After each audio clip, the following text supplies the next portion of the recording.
Hello there, and welcome to Warbirds on Wednesday. This is Andy from Novice Modelling in the Midlife Crisis, and today we're going to be having a look at my Dora wings 172 Westland Lysander Mark 3, which is kit number DW72024.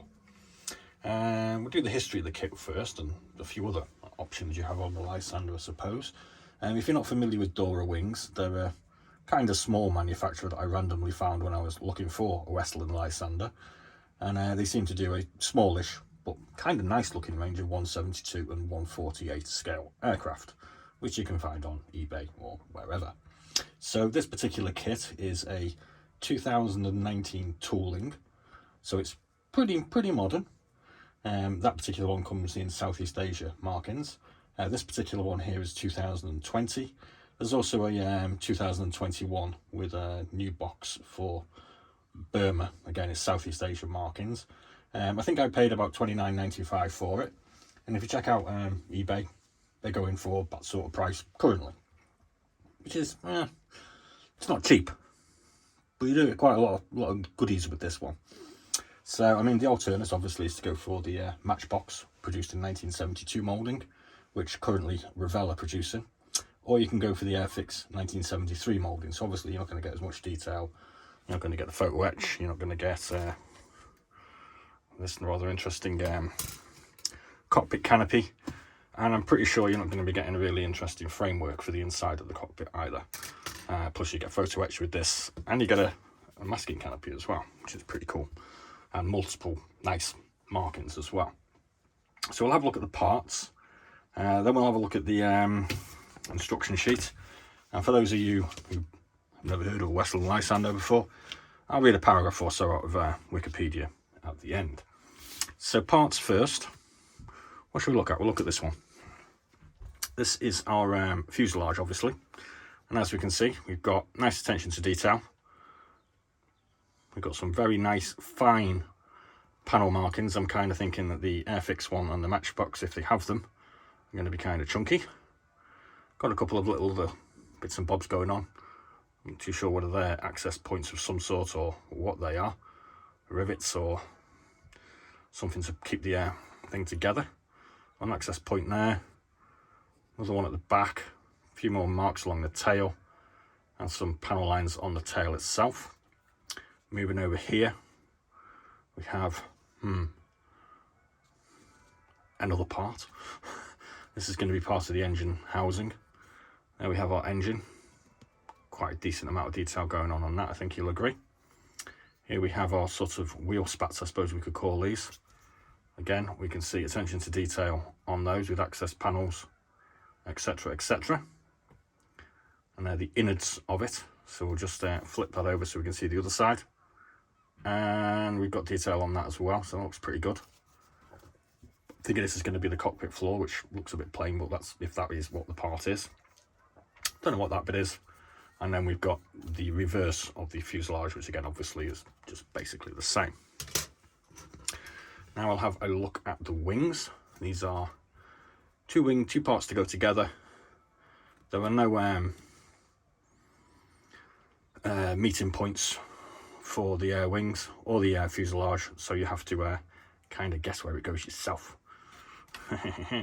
So we have nice attention to detail here with some access points. We can see some faint detail of ribbon. I'm not sure whether this is a canvas covered wing or what. A couple of access points going on there. Here we have what look like our front areas, which go on the front here. I'm not too sure what they're called. It's kind of like some sort of weird flap or something. And we have our ailerons here. And that's the other side of the wing. Pretty similar to the other one. So there we go. Fine and dandy so far. Pop that over there. Now we have this sprue with lots of little tiny bits on it. Ooh. So we got some possible air intakes here. This is all framing for the interior of the cockpit, which you don't see very often on kits, but it looks kind of nice, kind of fiddly. We've got some detail here with some instrument panel fitted in place. It's going to be more of the interior, I'm thinking. It's quite a lot of it.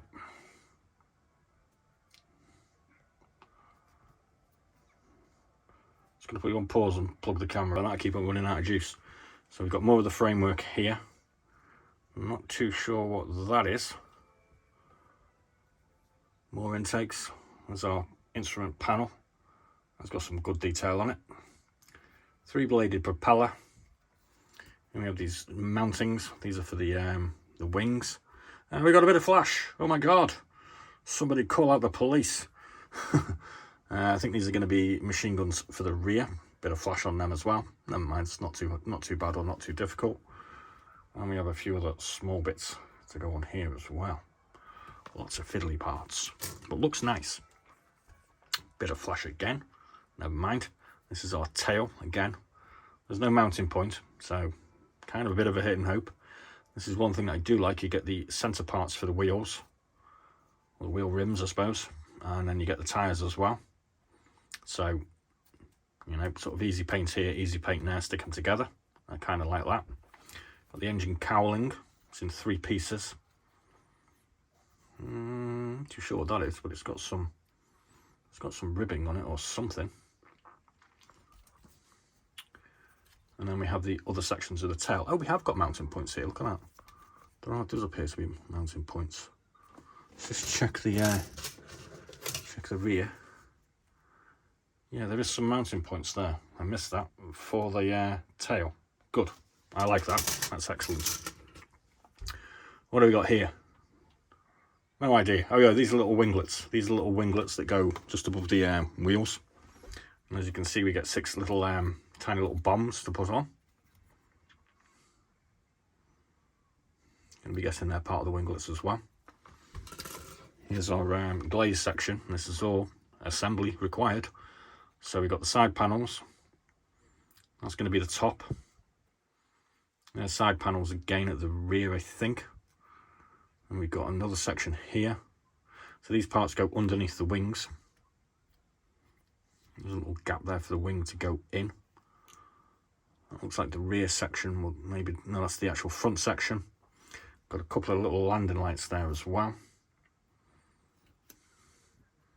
Not too thick, not too thin. Like I said, we get a, wow, there's a lot of windows going on there. We get a masking sheet. I've never tried one of them, but you get it. I mean, they can cost you 4 or 5 quid, I think, can't they? So that comes with the kit. And for the lovers of major small detail, we got a photo etch sheet as well. This big sort of half arch-shaped piece is part of the cowling. I think that's part of the cowling as well. And then we got a gun sight, some pedals just there, some harnesses. There's going to be some more harnesses, I think, and a whole raft of little tiddly bits. We'll find out where they go in the instructions in a second. And then we get a decal sheet which comes with multiple variants, including some Polish Air Force within the RAF. They look quite nice. Royal Navy. Some stencil markings as well. Now there's a Finnish thing off to the side here, which is an aftermarket one that I've bought because I have a bit of a thing for the Finnish Air Force. So that is actually why I bought this. I bought this to do it with my Finnish Air Force, but I might just go and get another one of these because they look pretty nice. So that's how this one's going to be eventually done, basically, and that's from a company called Dora. Forget how much it was. I don't think it was cheap. So let's have a look at the instructions. As you can see, we've got the sprue diagrams going on here. Here with our photo etch. And now we're on to the assembly instruction. I'm going to skip through this. So propeller. There's the engine going into its bay. That looks really complex. I'm going to put the tail section together. And I'm going to put this photo etch part on here. This is our engine. Let me just check this. Yeah, I think these little bits of photo etch here, or these bits here, required in the engine bay. That looks not too nice.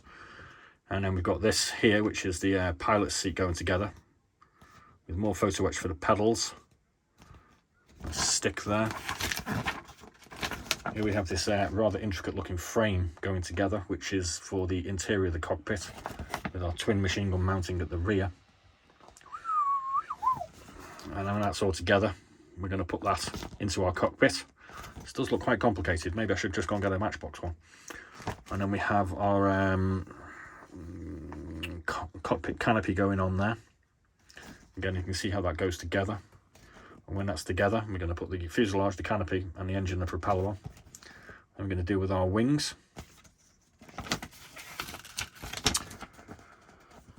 Got the ailerons for the wings. This is the how you put all the wheels together in the spats. Optional spat covers for the wheels. Then we have, this looks like it's going to be the bomb rack here. This looks like a whole load of photo etch going on this. Let me just confirm that. Hang on a second. Yeah, these sections here, this is all photo etch to go onto the bomb rack. So this is a kit that's not for the faint-hearted by the look of it, especially if you want to put these bomb racks on. Maybe we just find an easier way to put them on. So there's your little winglets going onto the spats, and then that's all going to go together there in section 24 and 25 with these wing mounts or wing struts, and we end up with something that looks like this. This is Polish Fighter Reconnaissance Squadron, December 1940, Polish Air Force within the RAF. And we have this one here, which is Westland Lysander RN Royal Naval Air Service, Arbroath, Scotland, September 1941. Then we have another one, Westland Lysander Mark.3, southwest of England, Air Rescue Service. And then we have another one here, Air Rescue Duties, southeast of England, spring 1942. So I'll just read a tiny little bit out of Wiki, because I said I was going to. The Westland Lysander is a British Army Corporation and liaison aircraft produced by Westland Aircraft that was used immediately before and during the Second World War.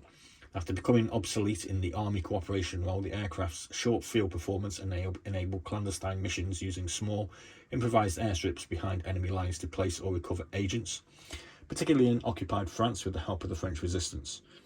The Royal Air Force Army Corporation aircraft were named after mythical or historical military leaders, in this case the Spartan Admiral Lysander. Number built 1876, introduced June 1938, retired 1946 in the UK.